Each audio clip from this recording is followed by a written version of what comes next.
বাংলাদেশের সংবিধান এবং বিচার বিভাগ পৃথকই স্বতন্ত্র ৯৯ সালে নির্দেশনার আলোকে বিচার বিভাগের কাজ আমাদের উপরে শারীরিক নির্যাতন করেছে, মানসিক নির্যাতন করেছে, আমাদের পরিবারগুলোর উপরে যেভাবে নির্যাতন করেছে, এই ইতিহাস কিন্তু আমরা ভুলে যেতে পারবো না। এই ইতিহাস কেন মনে রাখতে হবে?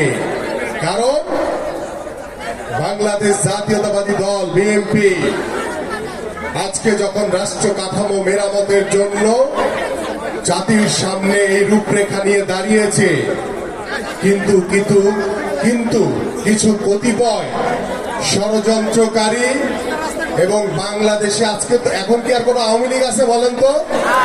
কোনো আওয়ামী লীগ নাই, সব কিন্তু বিএনপি হয়ে গেছে।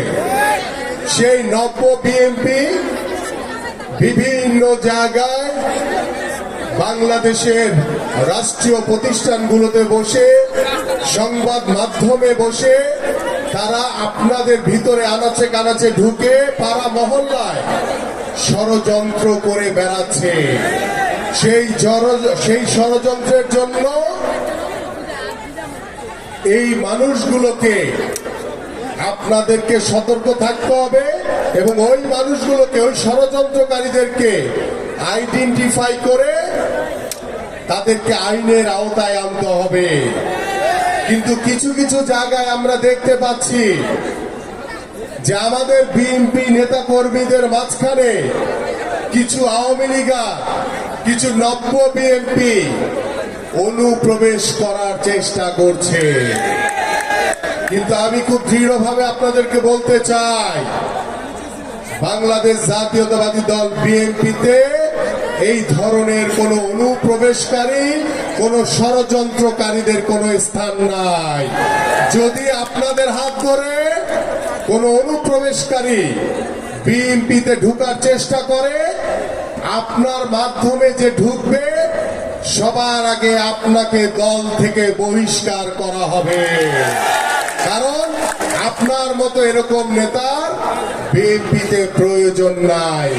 কারণ গত ১৭ বছরের ইতিহাস যদি আপনারা এক মুহূর্তে ভুলে যান, তাহলে এটা আমাদের জন্য দুর্ভাগ্যজনক। তাই এই জন্য আমি সতর্ক থাকার জন্য আপনাদেরকে আজকে বললাম কথাটি। কারণ বিভিন্ন জায়গায় আমরা দেখতে পাচ্ছি যে বিএনপির হাত ধরে অনেকে এখন আওয়ামী লীগ বিএনপি সাজার চেষ্টা করছে।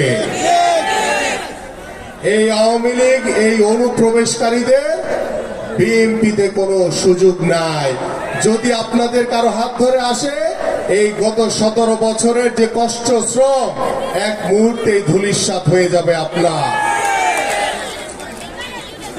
আমরা গেছে যে সাধারণ মানুষের ক্রয় ক্ষমতা বাহিরে চলে গেছে সবকিছু। বাংলাদেশে এখনো যে ১৭ বছর ধরে যে আওয়ামী সিন্ডিকেট দ্রব্যমূল্য নিয়ন্ত্রণ করত, তারা এখনো নিয়ন্ত্রণ করে চলেছে। যদি এই সিন্ডিকেটকে আমরা ভাঙতে না পারি, তাহলে কিন্তু দ্রব্যমূল্য সাধারণ মানুষের ক্রয় ক্ষমতার ভিতরে আসবে না। কিন্তু আমরা বারবার এই অন্তর্বর্তীকালীন সরকারের কাছে বলছি যে বাংলাদেশের মানুষের ভাষা বুঝেন, কারণ বাংলাদেশের মানুষ আপনাদেরকে সমর্থন দিয়েছে। বাংলাদেশ জাতীয়তাবাদী দলের প্রত্যেকটি নেতাকর্মীরা আপনাদেরকে সমর্থন দিয়েছে। দ্রব্যমূল্য নিয়ন্ত্রণে আনা অত্যন্ত জরুরি হয়ে পড়েছে। কিন্তু আপনারা সেদিকে কর্ণপাত না করে আপনারা শুধু বারবার বলছেন আমরা সংস্কার করছি, সংস্কার করছি।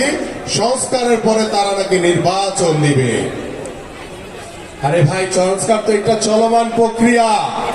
এই সংস্কার যুগের পর যুগ চলতে থাকবে। সংস্কার কখনো শেষ হবে না। তার মানে কি যুগের পর যুগ নির্বাচন হবে না?